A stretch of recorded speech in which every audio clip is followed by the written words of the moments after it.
Hello guys, and tonight Moscow, the heart of the evil empire, has experienced the most massive drone attack. So far, more to come. 20 Ukrainian drones have reached Moscow region.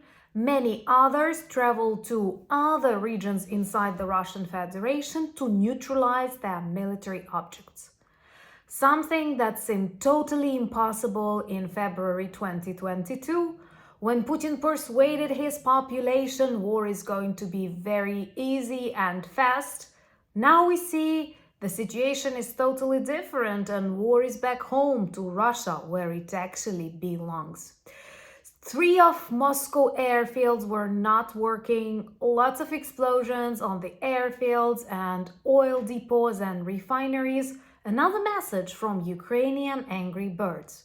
So let me tell you more about Moscow that never sleeps from an ordinary Ukrainian perspective. My name is Anna, I'm from Ukraine, I'm in Ukraine, and if you're new to the channel, subscribe to see Russia defeated and to demonstrate your solidarity with the people that love freedom, democracy, and want to have choice in this life, like Ukrainians, And let's start with Moscow, because Moscow is definitely the heart of the evil and dying Russian Empire. It was the heart of the USSR, and all the evil genocidal decisions are always made there.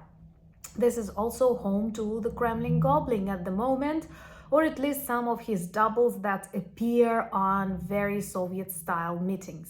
Tonight, 20 Ukrainian drones have reached Moscow region unstopped.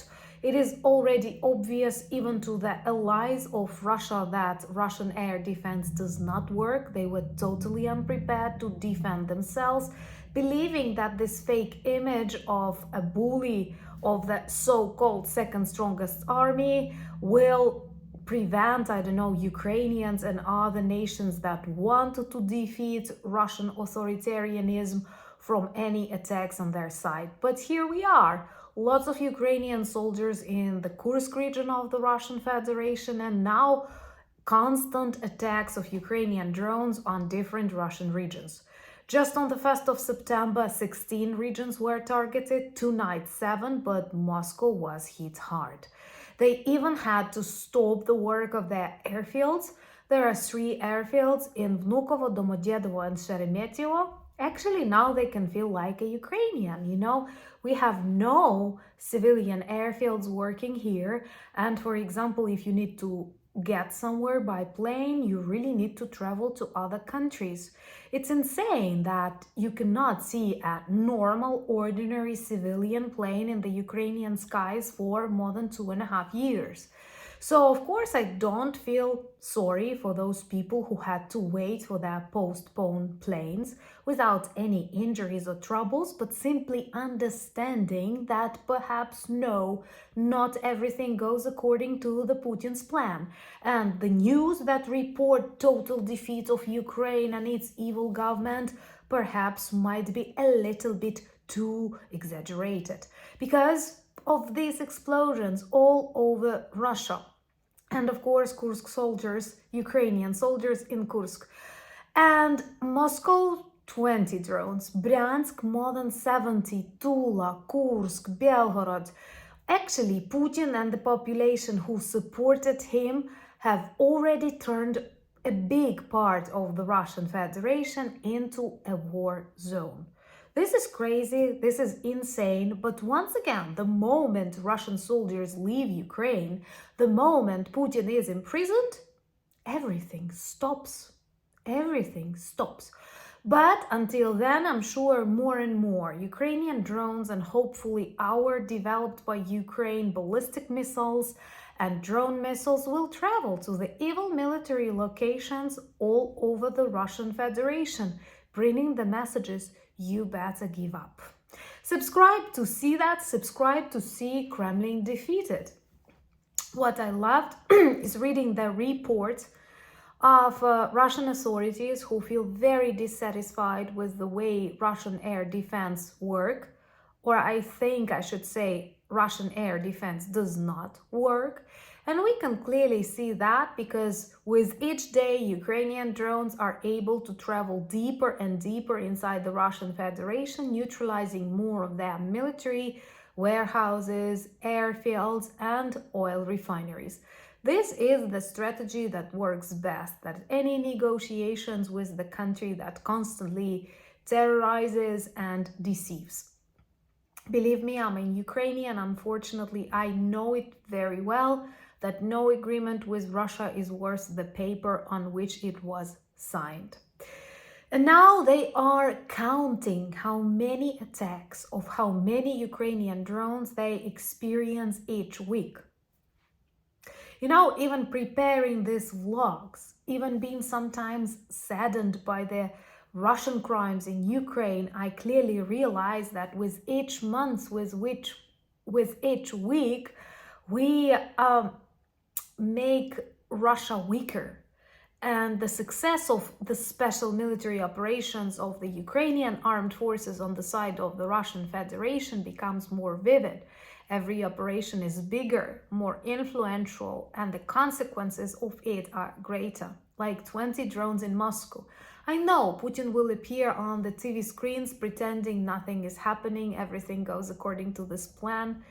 But just for a second, imagine drones of another country doing such things in your own capital.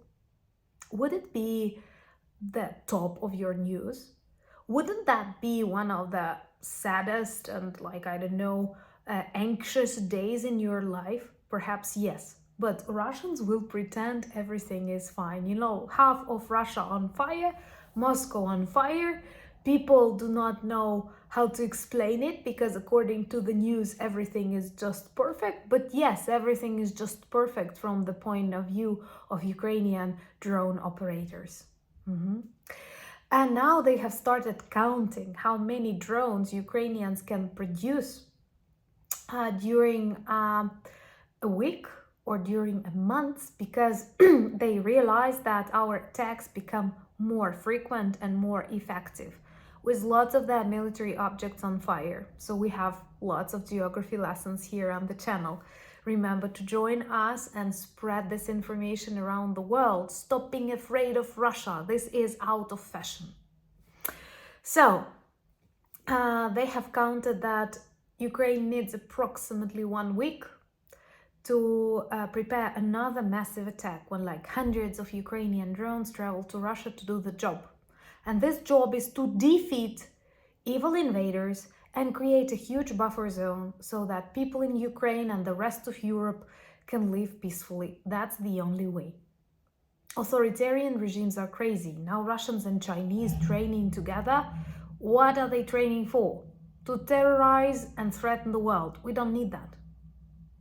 We want this world to return back to its international laws, agreements, things when everything worked and it was easier to live. It was safer to live, it was healthier to live.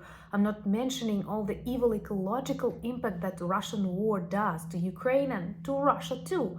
But all because back in 2014 and in 2022, they have decided they can do whatever they want to beautiful young democracies close to the borders. Because of jealousy, because of hatred, because of inability to change something inside their country, they are always looking for enemies outside.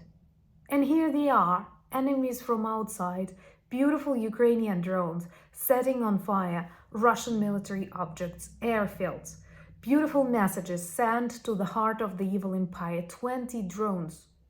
I'm sure people in Moscow understand. They should, I don't know. I don't have hope for them, honestly.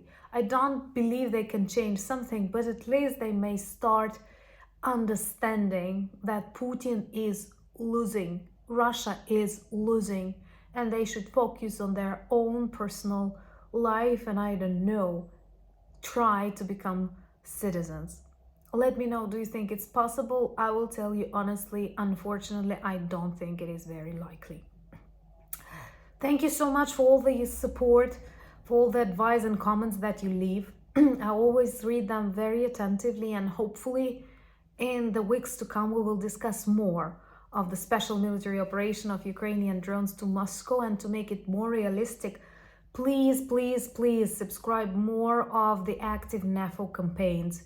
I have a lot of friends there who have their open campaigns, active campaigns, and these campaigns are game changers.